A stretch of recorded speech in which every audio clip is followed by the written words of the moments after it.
Basically আমরা প্রথমে পড়বো কারক, তারপরে পড়বো সমাস। আর বিভক্তিটা তোমরা বাড়িতে পড়বে, বিভক্তিতে এমন কিছু বলার থাকে না।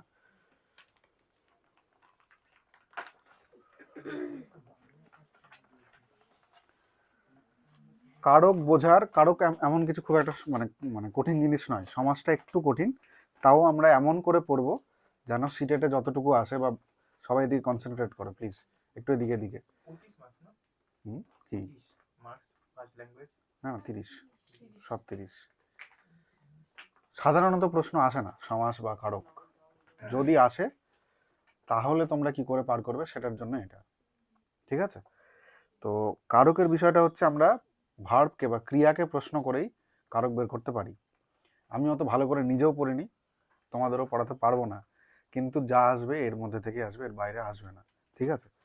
তো 6 ধরনের কারক আছে, কোনটাকে কিভাবে প্রশ্ন করলে কোনটা পাওয়া যায় সেটা এখানটাতে পরিষ্কার করে লেখা আছে, এটা তোমরা পড়লেও পারবে।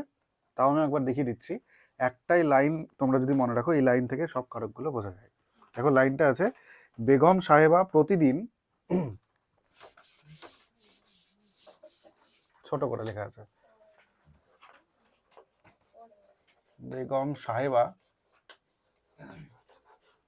প্রতিদিন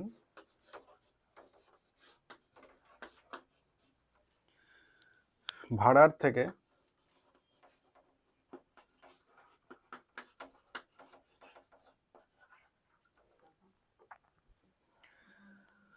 নিজে হাতে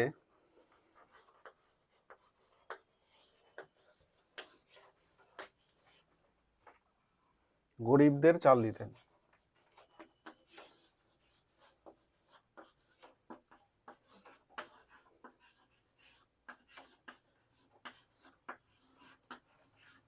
এই বাক্যটা থেকে আমরা পুরো কারকটা বুঝবো, ঠিক আছে? কয়েকটা জায়গায় সমস্যা হবে, সেই সমস্যাগুলো ক্লিয়ার করবো আজকে আমরা। দেখো এবার আমরা একটু কর্তৃকারক বুঝি, উপরের লেখাতে চলে আসি, তারপরের বাক্যগুলোতে আসবো। কর্তৃকারক হচ্ছে যে কাজটা করছে সে হচ্ছে কর্তৃকারক। এবার আমরা যখন এরকম লাইন পাবো, সেই লাইনকে যদি আমরা কে দিয়ে প্রশ্ন করি, কে কাজটা করেছে, সে হয়ে যাবে কর্তৃকারক। তাহলে এখানটাতে কে করছে কাজটা, ভাড়ার থেকে কে দিচ্ছে চাল, বেগম সাহেবা। তাহলে এই বেগম সাহেবা কি আমাদের কর্তৃকারক।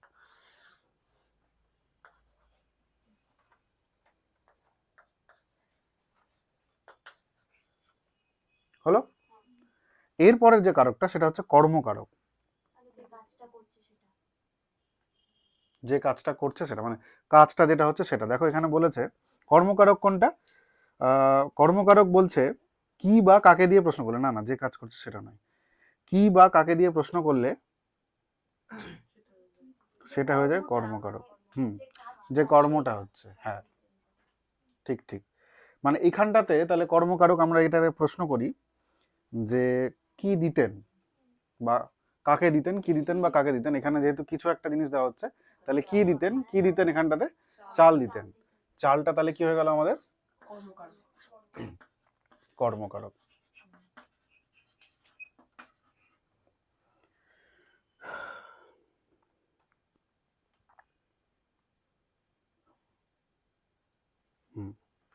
এরপর হচ্ছে করণ কারক। করণ কারক সেখানটাতে দিয়ে বা দ্বারা থাকবে, যেটার পাশে সেটাই হয়ে যায় করণ কারক। কি দিয়ে দিতেন, নিজে হাত দিয়ে দিতেন বা নিজে হাতে দিতেন। কি দিয়ে দিচ্ছেন, হাত দিয়ে, তাহলে এই হাতটা বা নিজে হাতটা এটা কি হয়ে যাবে করণ কারক। এটা চেনা সহজ। হুম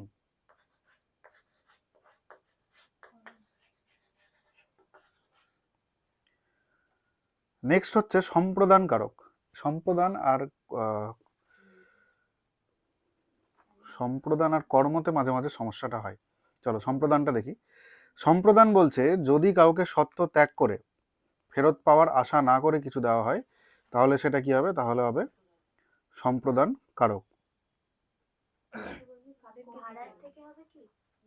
না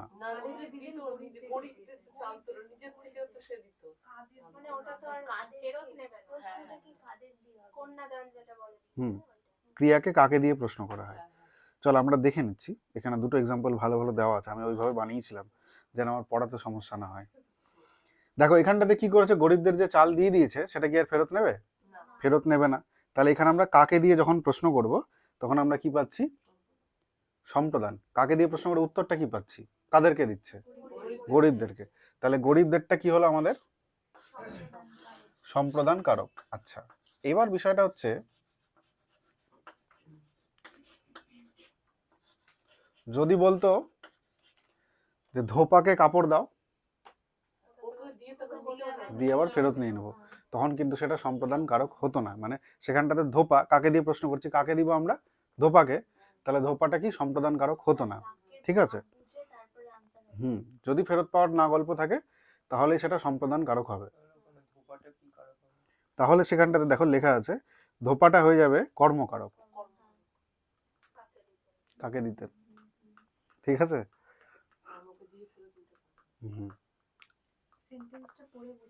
সেন্টেন্স পরে বুঝতে হবে। একেবারেই দান যেটা কোনোভাবেই সে আবার ফেরত নেবে না, নিঃস্বার্থ দান বা ত্যাগ যাই হোক সেটাই হবে করণকারক। আর না, সেটা সম্প্রদান। সম্প্রদানকারক। আর যেখানে দেওয়া নেওয়ার সম্পর্ক থাকবে সেটা হয়ে যাবে কর্মকারক। কর্মকারক। কর্ম আর সম্প্রদান আলাদা আলাদা ভাবে বুঝতে পেরেছি তো? আচ্ছা, আরেকটা বললাম কর্তৃ। কর্তৃ নিয়ে তো কোনো সমস্যা নেই। ঠিক। এরপরে হচ্ছে আমাদের অপাদান কারক। অপাদান মানে যে স্থান থেকে চ্যুতি ঘটবে বা যে স্থান থেকে ঘটনাটা আলাদা হচ্ছে। কোথায় থেকে আলাদা হচ্ছে? এখানে ভাড়ার থেকে। তাহলে যে স্থানের ব্যাপারটা চলে আসবে সেখানটাতে, সেটা হয়ে যাবে আমাদের কি? অপাদান কারক।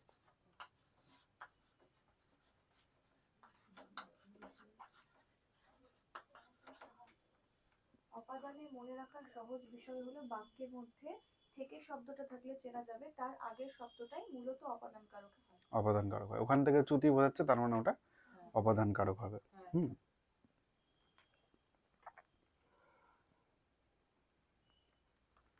তারপর হচ্ছে অধিকরণ কারক।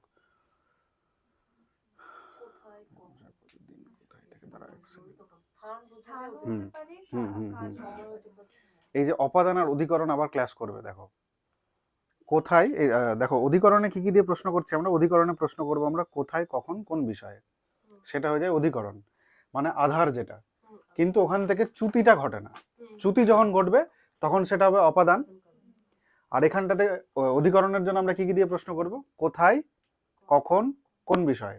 তাহলে এখানটাতে কোনটা হবে অধিকরণ কারক? প্রতিদিন। কখন? কখন দিতেন, তাহলে হলো প্রতিদিন। তাহলে বনে বাঘ থাকে, এখানটাতে বনেটা কি হবে? অপাদান হবে না অধিকরণ? হ্যাঁ, অধিকরণ। কারণ বনে থাকছেও, বন থেকে তো আলাদা হয়ে যাচ্ছে না। এবার যদি বলতো বন থেকে বাঘ পালিয়ে গেছে, তাহলে বনটা কি হতো? ওই যে অপাদান হয়ে যেত তখন। বুঝলে? যখন বেরিয়ে যাবে ওই জায়গা থেকে তখন অপাদান, যখন ওর মধ্যে এক্সিস্ট করছে তখন সেটা কি? অধিকরণ।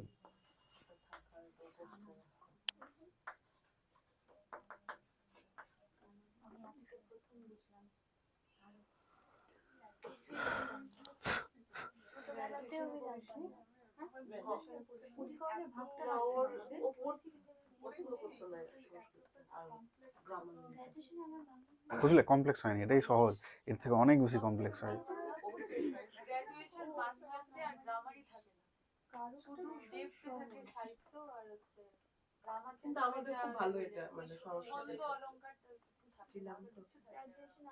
ঠিক আছে, চলো একবার আমরা সামারি করে নিই, আরেকবার প্রথম থেকে দেখে নিই কারকটা। হ্যাঁ, তারপর আমরা সমাসে যাব। ভার্বকে প্রশ্ন করছি আমরা যখন, বিভিন্নভাবে প্রশ্ন করে বিভিন্ন উত্তর পাওয়া যায়, সেই উত্তর দেখে আমরা ডিসাইড করি যে কোনটা কোন কারক। প্রথমে আমরা পড়লাম কি কারক? কর্তৃকারক। ভার্ব যে করছে, যে কাজটা করছে, সেই ব্যক্তিটাই কি হয়? সেই ব্যক্তিটা হচ্ছে কর্তৃকারক। এখানটাতে বেগম সাহেবা, সেটা ঠিক। এরপর হচ্ছে কর্তৃর পরে কর্মকারক, যে কাজটা করা হচ্ছে, তাই না? এই যে চাল দিতেন, মানে কি দিতেন, কাকে দিতেন, সরি কি দিতেন, এটাই হবে। কি বা কাকে দিয়ে প্রশ্ন করলে যেটা পাবো আমরা, সেটা হয়ে যাবে আমাদের কর্মকারক। করণটা খুবই সহজ। না না না না, কাকে ওখানে করবে। কর্মতে দুটোই হয়, কিও হয় কাকেও হয়। ধোপাকে বললাম না একটা গল্প, ধোপাকে কাপড় দাও, ধোপাকে যেহেতু ফেরত নিয়ে নিচ্ছি সেজন্য সেটা কিন্তু কর্মকারক হবে ধোপাটা। ওকে।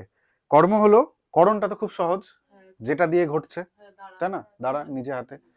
আর এরপরে হচ্ছে কি? সম্প্রদান কারক। সম্প্রদান আর কর্মতে মাঝে মাঝে একটু খটকা লাগছে আমাদের, তাই না?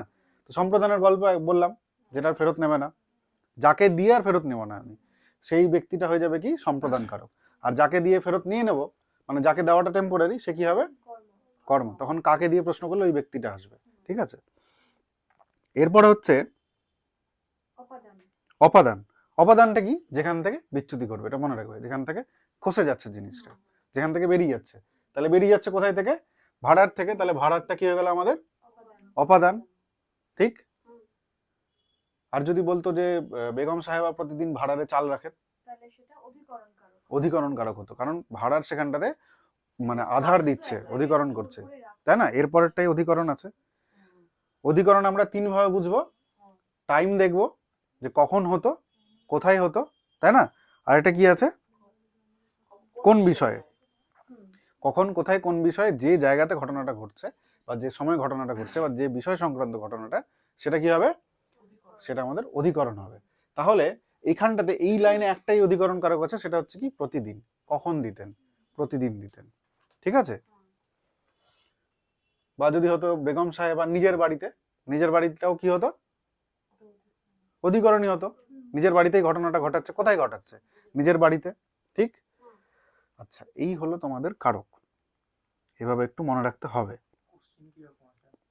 যদি আসে তাহলে আসবে, না আসলে নাও আসতে পারে। এমনি একটা লাইন থাকবে, লাইন থেকে বলে দেবে এটা কোন কারক।